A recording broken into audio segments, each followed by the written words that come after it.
Welcome to this new video. I'm the PC Collector, and in this video I'm going to upgrade and restore this machine you are seeing here. It's an IBM PC300 PL, which I've been using to mostly play music connected to my hi-fi system for the last 15 years or so, more or less. And yeah, lots of people are asking me why I'm using a retro computer to do this. Well, the answer is that when I started using this machine as a music player, it even wasn't a retro computer, it was just an old computer. But yeah, at this point I've gotten used to use it on this role, so I'm going to keep using it for it. The machine boasts a Pentium 2 running at 350 MHz, and the reason I originally used it for this task is because it's a machine which is quite silent. It uses passive cooling for the CPU and also has a very low power consumption. The original PSU gave a maximum output of 135 watts at full capacity, so yeah, it's not a machine which has a very high power draft. As you can see, the machine is quite well integrated here. First of all, I'm going to unplug it.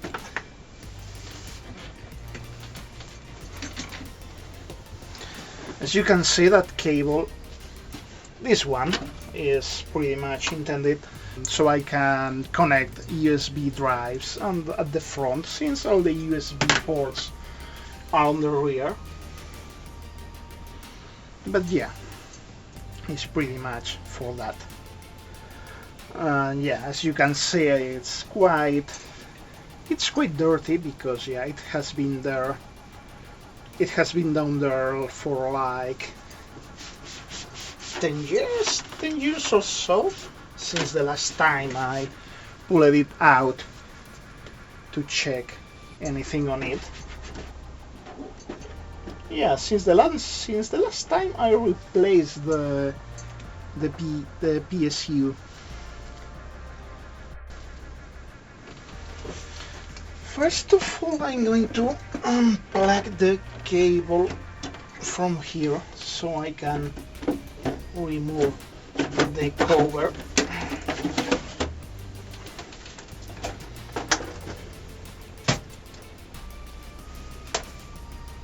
Yeah, if you're thinking that the PSU is not the original one, yeah, you are right, it isn't. You can see the CPU with a quite thick and big heatsink in order to use passive cooling.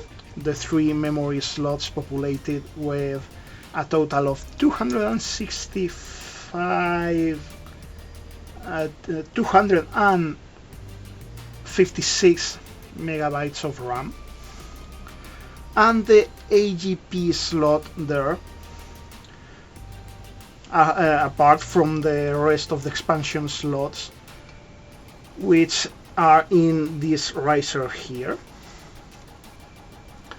This pretty much means that this machine is not very well suited to be used as a retro gaming machine, because the system has an onboard S3 card, which is by no means adequate for it, and the AGP slot requires NLX form cards, which pretty much restricts you to the Rage series, because they're not to many other cards which uses that form. The upgrades I plan to use are this Sound Blaster AC64 Gold for the sound, which has this RCA connectors, which are very appropriate for the use this machine is going to have, although the onboard Crystal Sound card has been doing a good job for the time being. This one would be more adequate.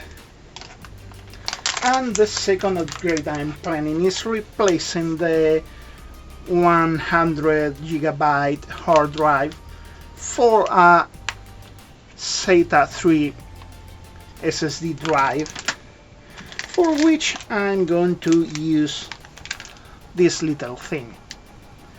Yes, it's a SATA to IDI adapter. Probably you have seen other kind of adapters. There are two kinds of adapters. This one has the advantage that has this jumper to select between master and slave.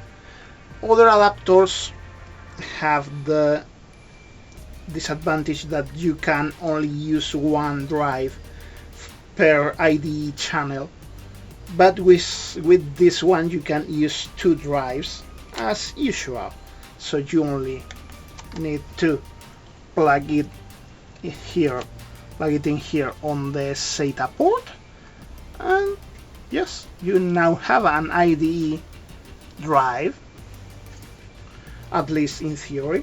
Now I have to remember where this computer have the hard drive, because it has been like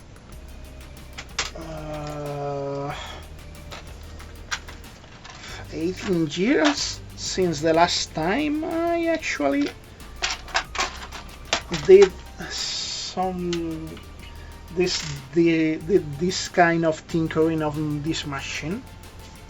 I'm like pretty sure that it is down here under the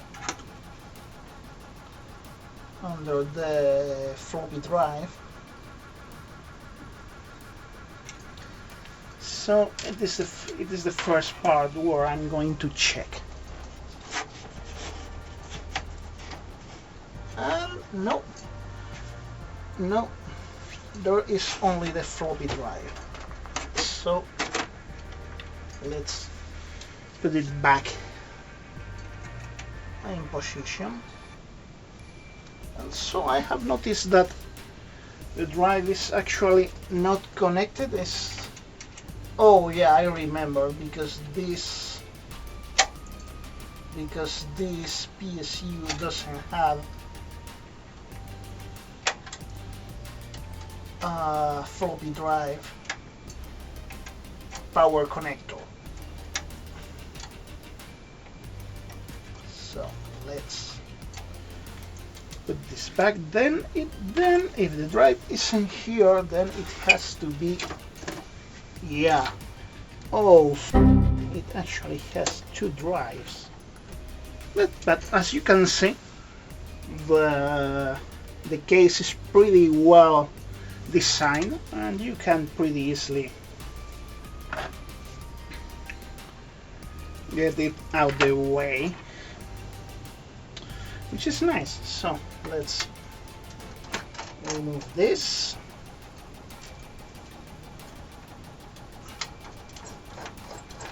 I thought it was a single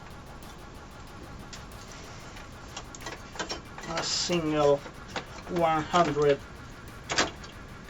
drive, but no. Whoa. Okay, let's dust it off a tiny bit.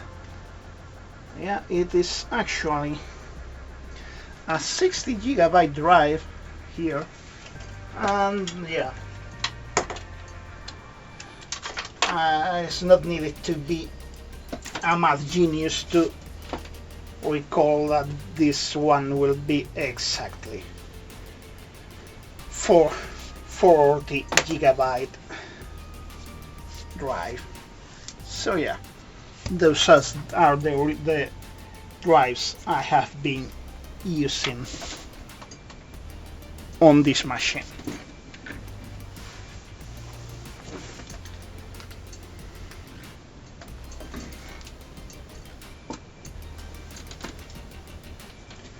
So yeah, what will be the best position to actually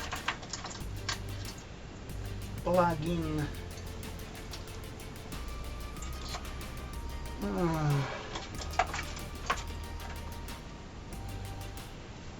to actually put this.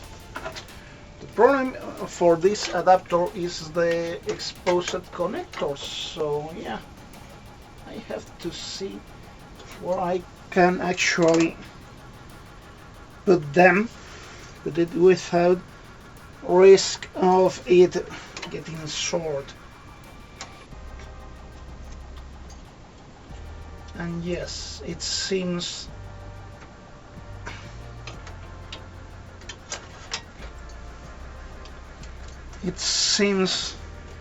that the position is here. So yeah.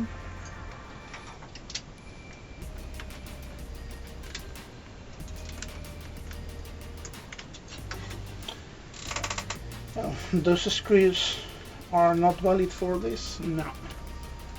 I need metric screws. I have any metric screw around?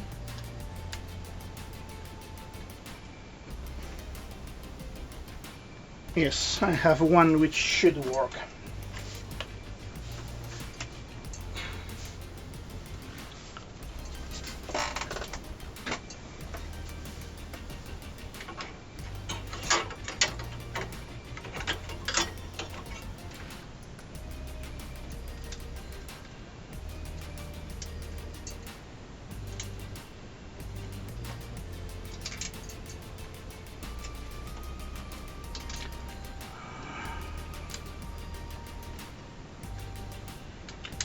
Come on. Okay, it went in.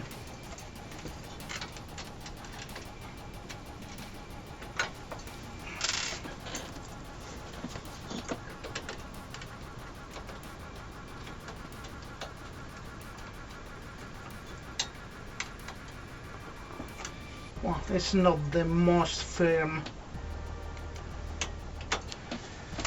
way to get the drive attached there, but should do the trick. And now I'm going to also connect the floppy drive, since I have an adapter and now I have a free Molex connector. So now let's plug the drive in.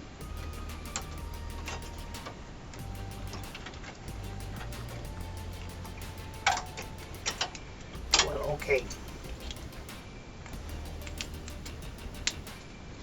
let's plug it in.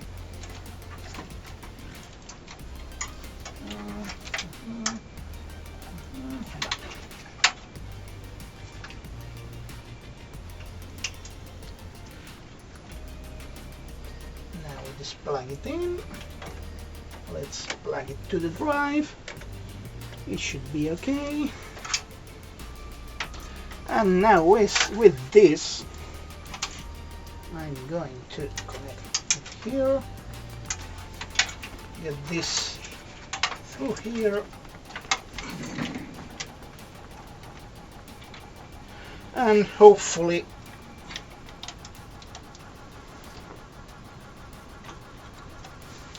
plug the floppy drive in.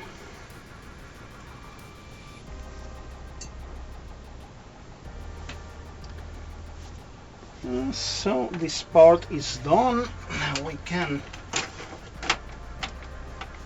close this here. And now I'm going to actually put the sound card in.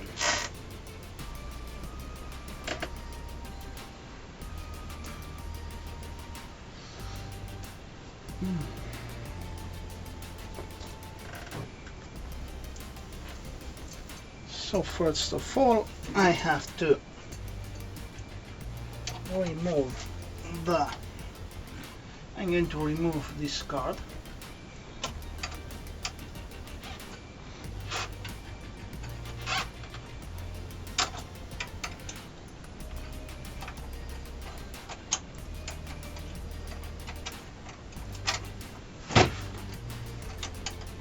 For two reasons. The first is that I'm not going to use it at all, and the second is that it gets on the way, so I can actually place the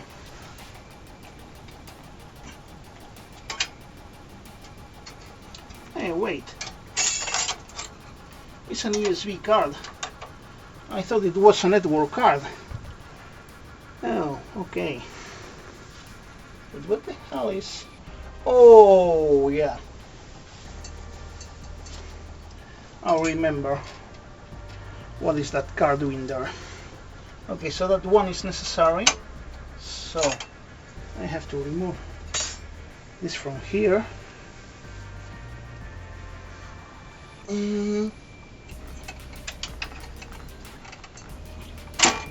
Either way, I'm going to remove it momentarily,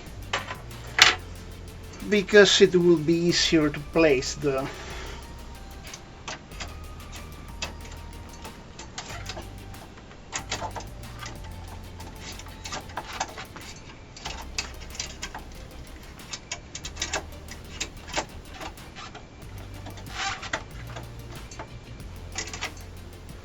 oh, whoa.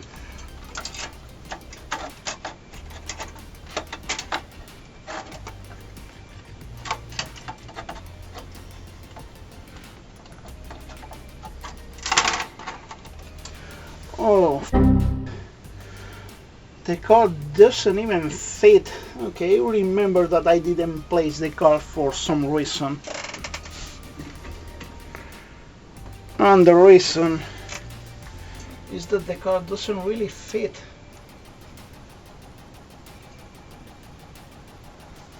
Let's see if I can.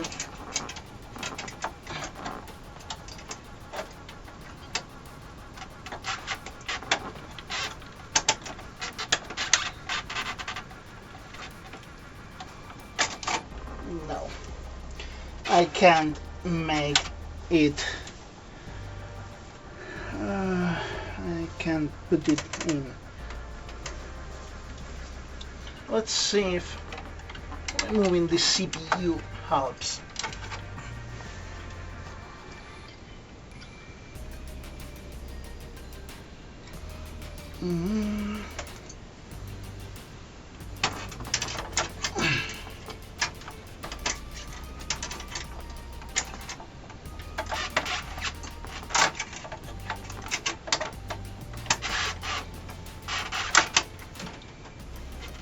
Okay.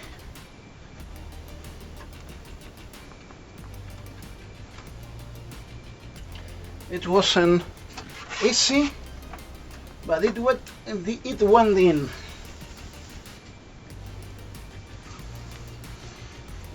So let's close this.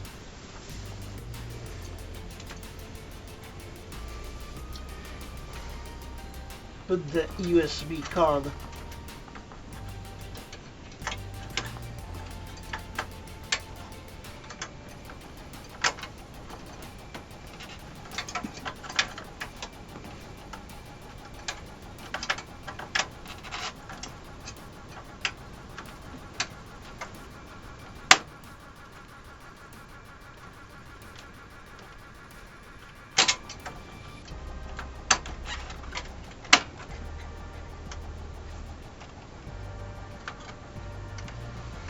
the USB card back in.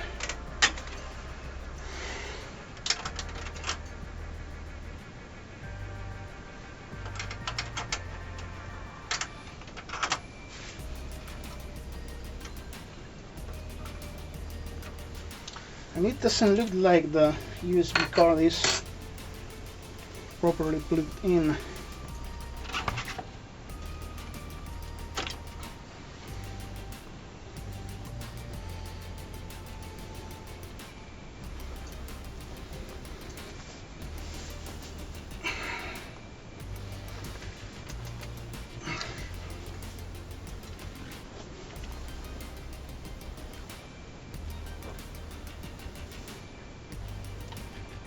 Okay, let's try where it was placed originally.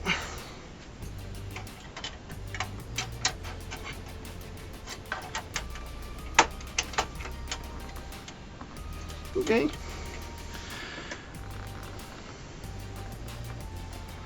It seems that it fitted better.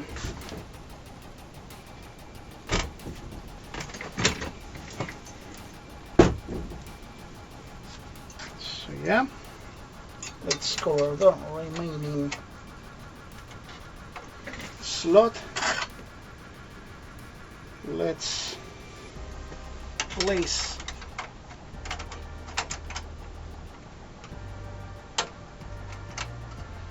this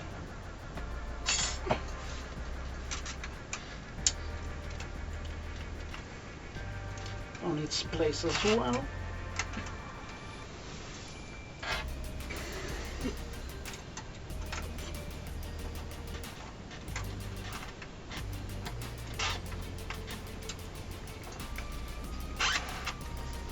And let's put back the CPU in.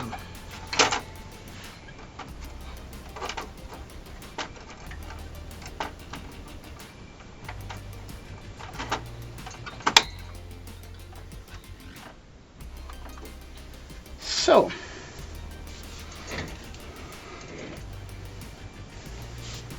let's plug this to the USB again.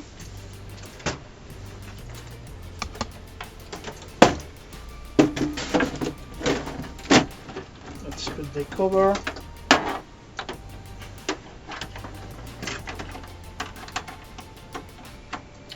Connect the USB, and we are ready to try and see if it works. So now let's turn it on and see if it boots properly.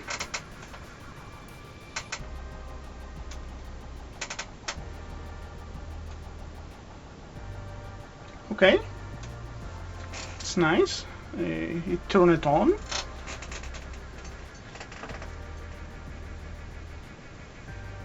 Probably it is going to complain because I changed stuff in the BIOS. And will force me to go in there to configure it.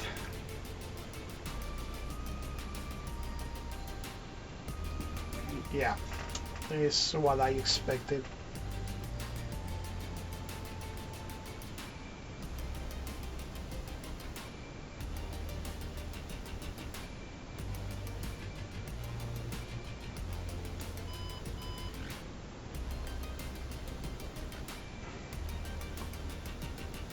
Alright. Whoa.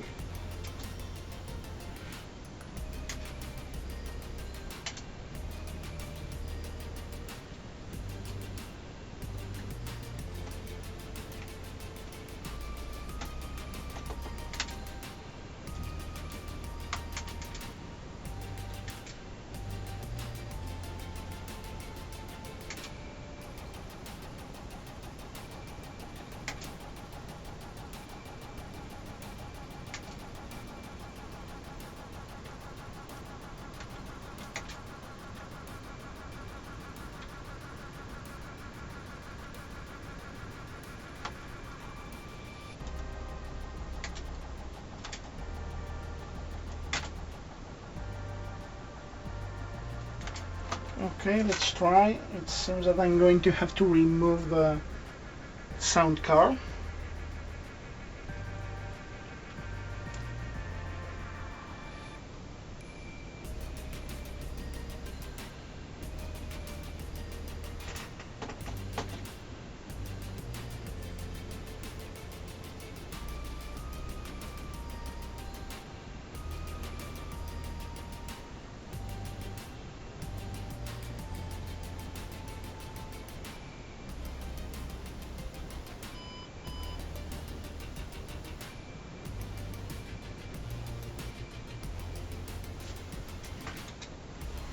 Okay.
Okay, it seems it was conflict between the onboard sound card and the ISA card. So yeah,